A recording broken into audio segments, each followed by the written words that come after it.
Hello everyone, আমার চ্যানেলে তোমাদেরকে স্বাগতম। রোজকার মতোই স্নান সেরে চলে এসেছি, ওখানে আমার ছেলে বসে আছে। তো চলো আজকে রান্নাঘরে কি রান্না করছি দেখা যাক। চলে এলাম রান্নাঘরে, আজকে করবো ডিমের কারি। তো এখানে ডিম রেখে দিয়েছি, এখানে সব রকম সবজি কেটে একটা তরকারি করব, আর এখানে পেঁয়াজ কেটেছি কারণ আজকে হবে লোটে মাছের ভর্তা। তাই লোটে মাছটা ভালো করে কেটে বেছে ধুয়ে রেখে দিয়েছি। এখানে পেঁয়াজ কাটা হয়ে গেছে, লোটে মাছের মশলা রেডি, কারির মশলা রেডি হয়ে গেছে। তো চলো আগে ফার্স্ট আমি ডিমটা সেদ্ধ করে নিই। ডিম সেদ্ধ হতে হতে এখানে আমি তরকারিটা করে নিই। এটা হবে মাছের মাথা দিয়ে তরকারি।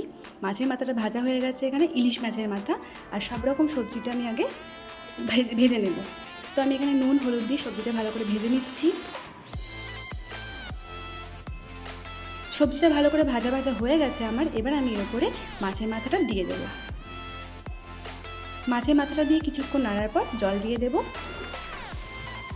তো এদিকে তরকারিটা হোক, ততক্ষণে আমি আমার ছেলেকে খাইয়ে আসি।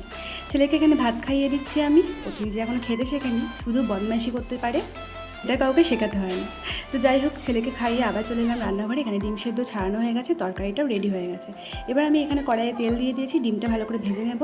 ডিমের মধ্যে হালকা হলুদ দিয়ে দিয়েছি, এবার ডিমটা আমি ভালো করে লাল লাল করে ভেজে নেব। ডিম ভাজা রেডি আমার।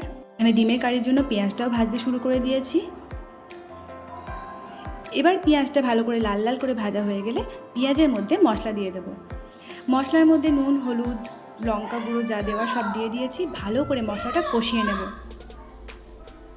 ডিমটা এবার আমি দিয়ে দেবো, ভাজা ডিমটা।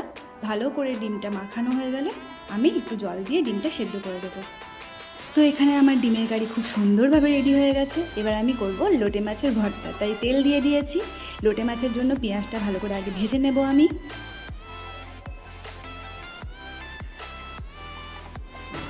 পেঁয়াজটা ভালো করে ভাজা হয়ে গেলে পেঁয়াজের মধ্যে মশলাটা দিয়ে দেবো আমি।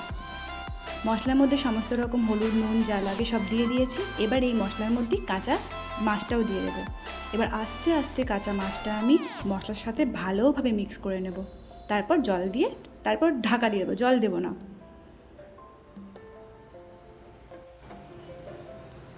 তো 15 মিনিট পর দেখছো মাছটার মধ্যে কতটা জল বেরিয়েছে। এই মাছটাতে জল লাগে না, জল এমনিই বেরোতে থাকে। তো আমি আরও 10 মিনিট ঢাকা দিয়ে রাখবো। তো দেখতেই পাচ্ছ অনেকটাই জল শুকিয়ে গেছে, তবু এটা আরও শুকনো হবে। আরও 10 মিনিট আমি এটাকে সেদ্ধ করতে দেবো। তো বন্ধুরা দেখো, আমার লোটে মাছের ভর্তা একদম রেডি। কেমন লাগছে লোটে মাছের ভর্তাটা দেখে? আমার রান্না কমপ্লিট হয়ে গেল। তো এবার বলো আমার ভিডিও তোমাদের কেমন লাগছে, কমেন্ট করে জানাতে ভুলবে না। আপাতত টাটা।